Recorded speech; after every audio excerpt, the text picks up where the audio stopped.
Alright, we're going to discuss magic. You know, magic is ancient. It's been around for a long, long time, and it's really the original way that our ancestors lived. A lot of people don't understand, like, what we consider magic today. That's really, I don't know, misnomer or illusion. It's not real. But there was a thing that was called real magic that the Egyptian practice, our ancient ancestors practiced. It was just a natural, a reoccurring thing that came along with being a human. Once, I guess, I don't know, back, say, caveman time, maybe pre-Egyptian time, I think people was one with this gift or extra option that the body came with. And with this gift or option, everybody was ascended. I wouldn't even say they knew how to ascend or was ascending. I just think that they naturally stood in the ascended mode. Like we went down and we descended into a lowest vibrational state. And so, being that we lost that ability to do these things, we don't understand what magic actually is. And so, I'm trying to give you a general understanding so you get an idea of what's really going on. So, the last real place you could get a good understanding and interpretation of what magic is during the Egyptian era. They left us a very, very detailed, documented history of what magic is. And if you look into it, it involves other beings, as you can see with from the ibis or whatever to the, Thoth and all the other different half animal, half human species there. So it goes to show you that there, let's keep it at magic for the moment or metaphysics, involve other things, entities or beings. It doesn't just incorporate them and their selves with material objects being placed in certain positions and certain contamination of words or whatever, how you say that word, will equate to some type of material movement of an object or spiritual or mental thought being manipulated to cause a certain event or to make a certain event not cause. This right there is a big misnomer that we wind up getting into today and thinking that's how it actually is. But it's a process that when they was back then and was in ascended mode, they was one with way more than what we could see, the little 7% of this visible light spectrum, or we see the visible light spectrum, which is 7%, and you have the whole electromagnetic spectrum, which is, you would count as the 100%, so we're not really seeing the world. We're only seeing the partial reflection of what the world is, because of the fact is, sun is being reflected off of the firmament, the different hemispheres is given a refraction, so we don't see the actual light that is coming to us. We see a reflection of the light, and in this reflection, it creates what's called an illusion. It's not the actual pure light, so it's like you getting radiation from it, and in this radiation, it causes a world to be created. This world was created is called white light. White light is, if you look at it, it's very elusive because it's what we see, and that's just what you're looking at me through. But, as you break it down through a prism, you will see that it's the seven, or I call nine colors that is all together combined to make white light. But through the prism, it breaks it down to show you that it was never really white light. It's these colors right here that make up white light. So it's the same way we perceive this white light as truth and not understand when we see a rainbow. The rainbow is actually the reflection of who we really are, our inner self, the real truth. It's the process of energy, the unformed gas spirit that we are, but we're just energy that can manifest in its purest form, which is that of the light being manipulated by the prism to show its purest self, which is all these color spectrums. And these is what we have inside of us. And that's why our true self is not the one you see in the visible world or the material world. It's actually the one you can't see. That's the inner you, that's in the darkness, that's the spiritual world. That's the one that breaks the prism into this different color spectrums. So you can't be too much into even images or whatever you're visually seeing, because that's why you overestimate somebody, underestimate somebody, or have expectation from somebody because of what you're seeing. That's the greatest illusion in the world. It also makes us contemplate an event before it happened, which ignites fear in us. And so we don't know the outcome yet because it hasn't come, but our emotion have us in a contemplative state. So it triggers off anxiety in us, which triggers off fear. All of these, there's beings and there's other entities all around us, because our eyes don't see the rest of the world. We don't see that we're in and a part of something bigger that's going on that is just invisible to our eyes. There's things all over us, all around us, and that's what the Egyptians are showing us with these parallel universes. And it's not just one layer, as you can see in their pictures, it's multiple layers.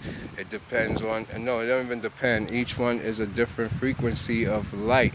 And each color is, you could say, an unlimited frequency band. That's how we are able to project radio signals, microwave signals, and Wi-Fi signals all through the air without it being seen, and it's all coming into its receiver on its proper channel without messing up everything.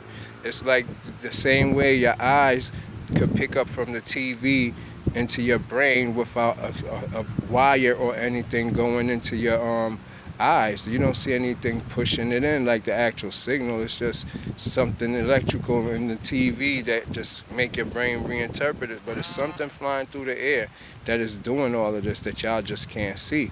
And that's the part that is keeping y'all in the darkness or the blind.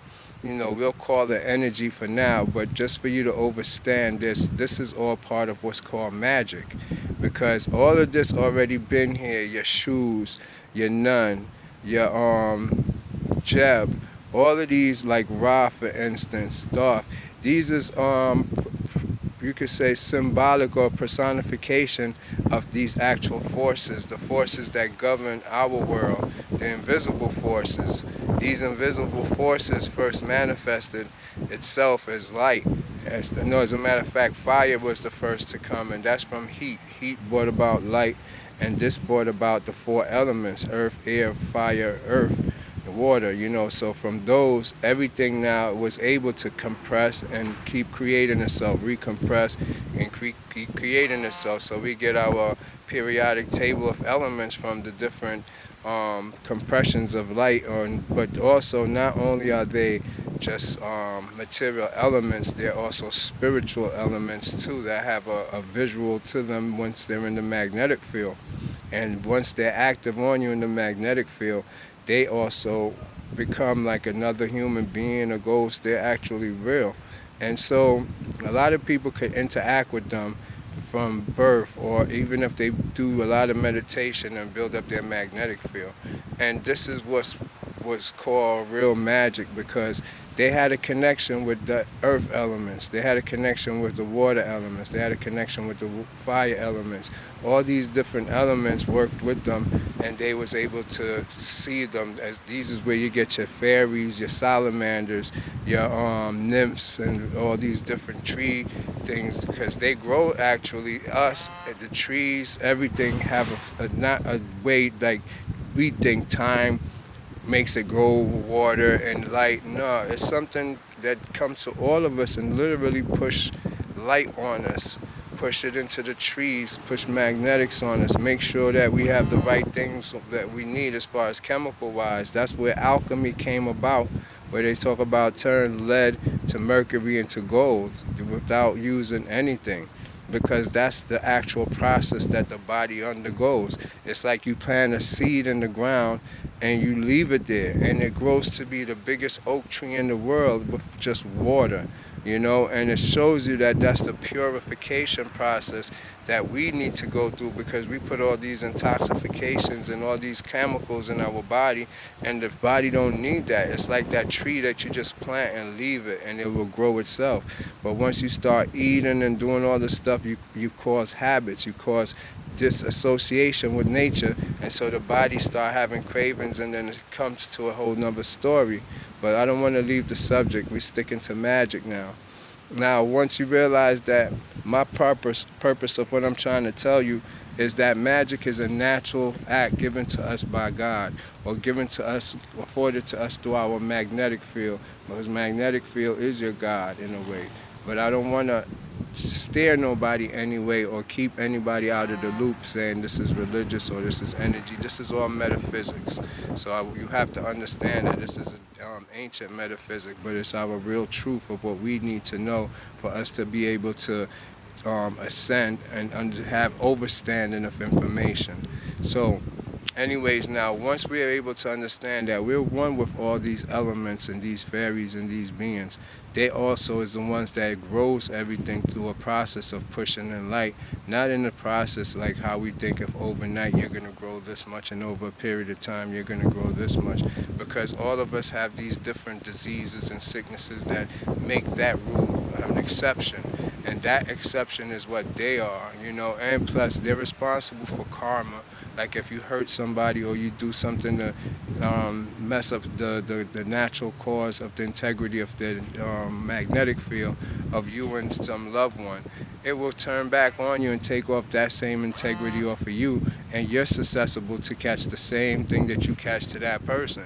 But it's also the same spirits or the same beings that when you do good, they reward you too. Like say if you did do something like that, and you go now and you go find you a cat or a stray animal and you start feeding them or giving them some food or feeding the birds or whatever, that counts as you helping a pure spirit or soul, not a spirit, a soul, because animals just have souls.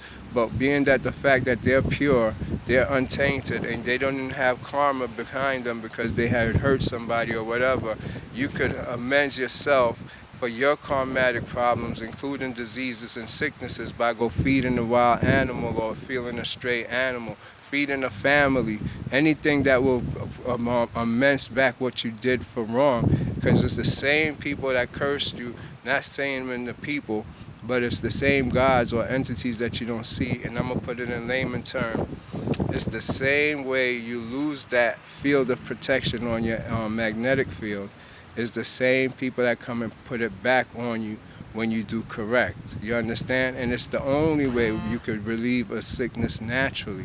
So if you was a healer, you will tell the person, before you come and seek healing to me, you should go amend your wrong for what you did, because obviously it was something karmatic. Either you didn't listen to the ancestors, or you violated somebody else and you brought that onto yourself. So you go back and you go seek forgiveness or whatever, or fix what you did with that person.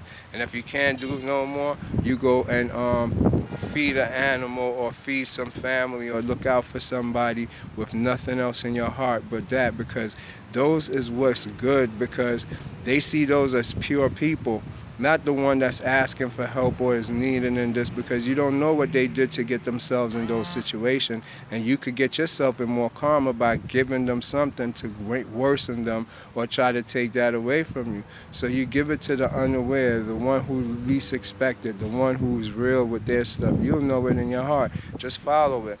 So anyway, now this is a long thing. You see how I could go into so many worlds? Because now we're going back to magic and where we left off now. Because now we learn how it works through the body. I'm giving you the science of how to use it right there. Now, what happened now, the Egyptians, the Chaldeans, the Babylonians, they wrote these books on how to be one with this form of magic I'm telling you about. That's called nature science. It shows you how to endow it through the sun, the moon, and the star. It's written and left for us by entities. These entities came from the sea. These is where you get your story of Ananas, Quetzalcoatl, and all the teachers of humanity came from some sea.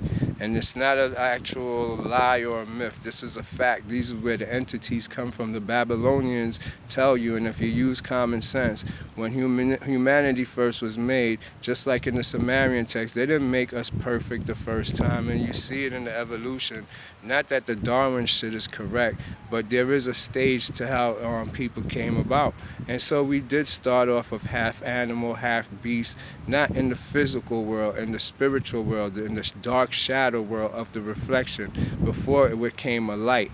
You understand? If you take Hopi Indian stories and ancient African stories, they tell you that we came from the inner earth, darkness, and came to the light, came up to the earth for a flood or something, or some type where we was chased out from the inner earth, because we came as shadow beings, came from the underworld, and then assumed now the light to ascend. We're supposed to be going up.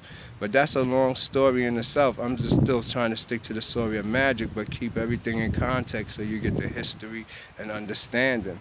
So now, the Chaldeans, the Babylonians, everybody's leaving these books on it because the entities is the ones who had taught it to them. And humanity was headed into a state of darkness because if without these books, they wouldn't know math, science, astrology. Remember, nobody knew it. Everybody had like Pythagorean and Sloan, and everybody had to go down to Egypt to learn these stuff. Everybody all over the world had to. So while human wasn't just endowed with this information, you will see that there's more to it than that. Humans cannot get this. This has to be channeled or brought to you by your fourth dimensional entities. That's why you see all these sacred books have these stories in it that is actually true. And to us, we don't understand it. Like Jesus is an entity, a channel entity that comes and deal with certain people or whatever. All of them, it's a bunch of them. Our African ancestors, you see them in their old artifacts. Go to the ancient artifacts, you see they was praying to the Chitaru and all that. You know, the Dogon tell you their stories of how they was with this in Orion Galaxy with Cyrus A and Cyrus B and the Dwarf Star. And their history outdates science because science didn't find them until the Dwarf Star Cyrus A till like I think 1970 something. But y'all know the story. That's simple science. We're not even dealing with that. My point is that all of our information that we have in our teachings are from every mathematics, every form of crafting, from makeup to arts. We got it from entities. We didn't learn it ourselves. You have to go back in time further, y'all. No, not just to the motherfucking 70s and to slavery, and learn what really took place. So after these entities left these books, and this is where the war started out, and the Inquisition started and got rid of the books and the information, repackaged it up into religion, and told people that y'all can't do magic no more because magic didn't have no morals to it. If you were sick, you go call the shaman to heal you.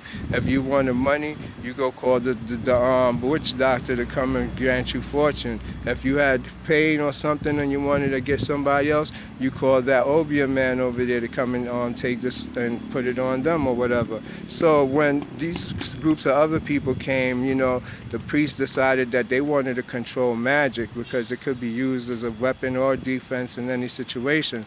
So they started to take it out of circulation, out of life, and leave it only in the form of religion.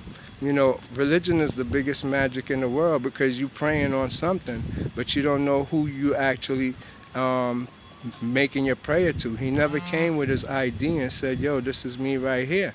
And you don't know who's named it and why they named it. You think that it's who you think it is. We didn't make up these names, and we don't know why they made up these names, but yet we follow it and we pray to it. We all know one thing, you know, prayer works. If 1,000,000 people get together and pray for one person to get healed, something will happen. It's been scientifically proven. So now we know that prayer work. Who are you praying to, and who is doing this receiving of this prayer that you're getting? Because in Muslims, they have their people they pray to, and the Christians, they have their people they pray to, the Indians have their people they pray to. Nobody really pray to the same God. There's no one that can say that their God is universal. So you got a bunch of local gods or whatever that everybody's praying to, and not the actual source of everything. It goes to show you that they're all messing with a form of witchcraft and voodoo within themselves and using it amongst each other. And the head of it is not even being looked at and really seen.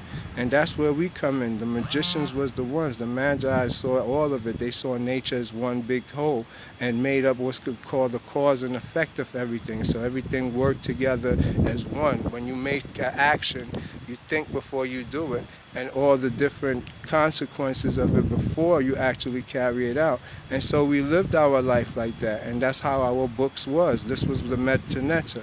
And then what wound up happening now, when the Greeks started coming down and getting the knowledge and taking it back, you got Slolan and Pythagoreans was the ones, because I keep those two. I remember the motherfuckers.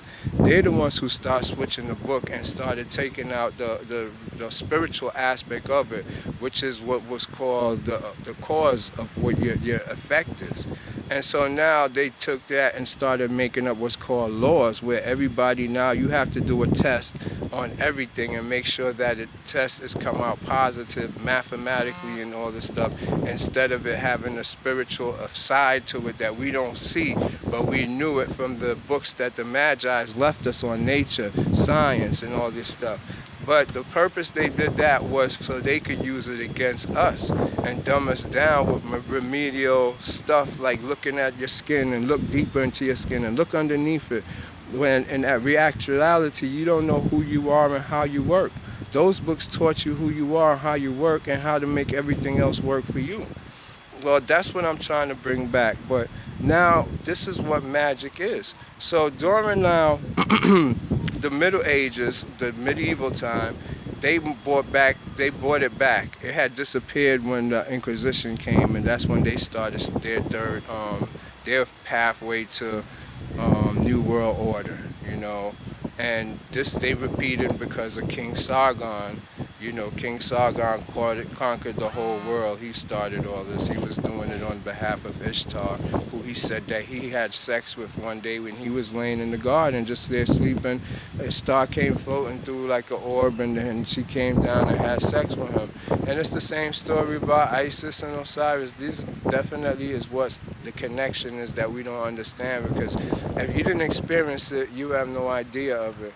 And they keep our minds set in the material world, so we don't get to see spiritual things or understand, overstand the other side to it. That, like, when you're gonna go fight somebody, its consequences to it. You didn't have to see that to know that. You know that. So it's the same type of knowing. We're missing the knowing out of everything nowadays. We weigh it in a different part of how we're supposed to. We do it now like, if it's an apple or it's an orange. We don't know. So we'll say, well, it's not a plum, so it must be an orange. That's how we do it. We don't know if it's an orange or a plum. We just do a way of multiple choice with our life. And we got to stop doing that. But anyways, back to this magic. Now, the magic is that everything now, it was lost because the Inquisition took it. But now, as these alchemical people started coming back, they was doing it in secrecy, and that's where you get all your philosophers like Galileo, Jefferson, Copernicus, Athenius Krecher. All of these started popping up with these secret books, Paracelsus, and the science came back, the Ross Cross, Hermetic science. Everybody started reflourishing their back with the magic, but a lot of us didn't understand it because we were so been indoctrinated by then. It looks like mythology to us. We think it's not real, but our ancestors have a way of having somebody that's already chosen to lead everybody in a way.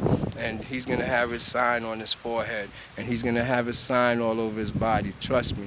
And this information is not going to be always kept hidden. There's people who understand symbolism. There's people who's here connected with the ancestors, talking with them on a daily basis, living half their life in this world and half their life outside. Meaning you might not hear from me for a week because I'm on the other side, and then I might come back for a week or so, take the information I get and transcend it down into books. All I do is scribe. That's my job, and I accept it. God bless those that help me and make it happen. And it's not just a one-person thing. It's a unification of many from all over the world, and it's coming from above. And everybody partake in one thing and to make it happen. You know, I hope you get an understanding of how magic works.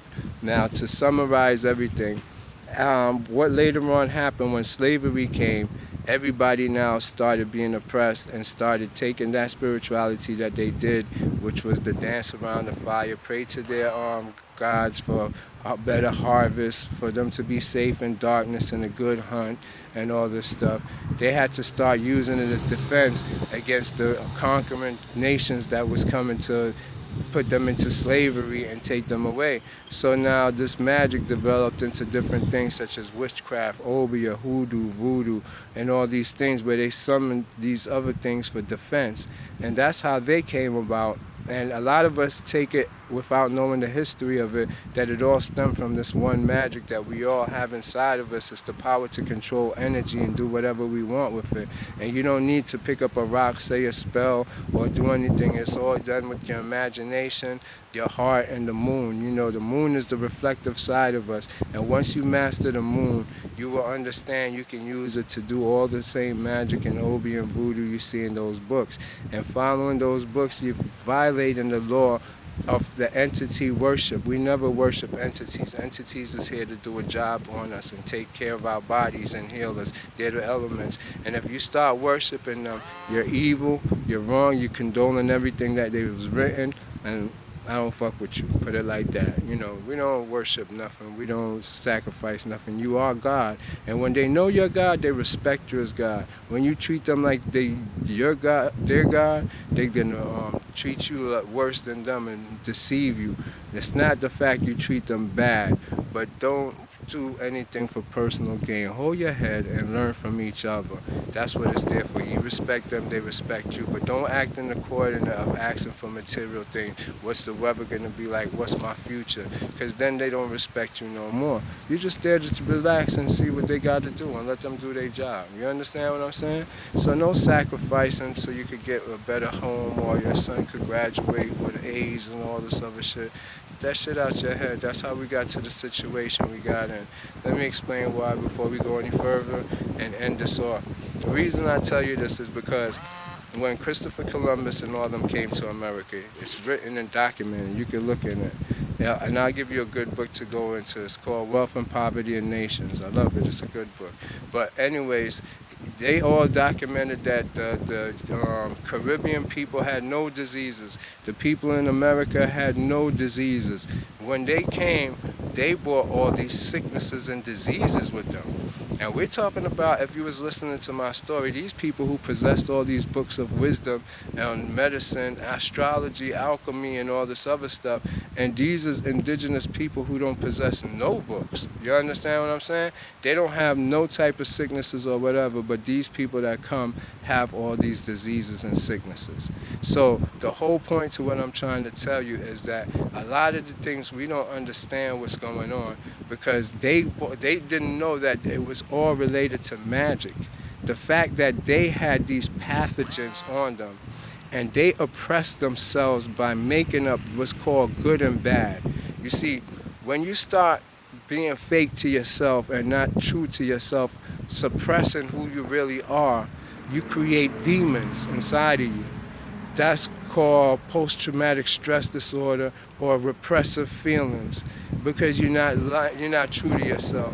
So, like for instance, you know, you claiming that you got to go to the government to go get permission to marry and you're going to possess this person for the rest of your life. That's a goddamn lie. It don't work like that, and that's a dream and a fantasy. So stuff like that, it comes into your psyche, and your psyche and your soul don't even agree with stuff like this deep down inside, and later on it become something bad. But other things from being assaulted, you know, abused verbally, even sometimes just 2 words. If you don't know how to ingest this information, it could turn into demons inside of you.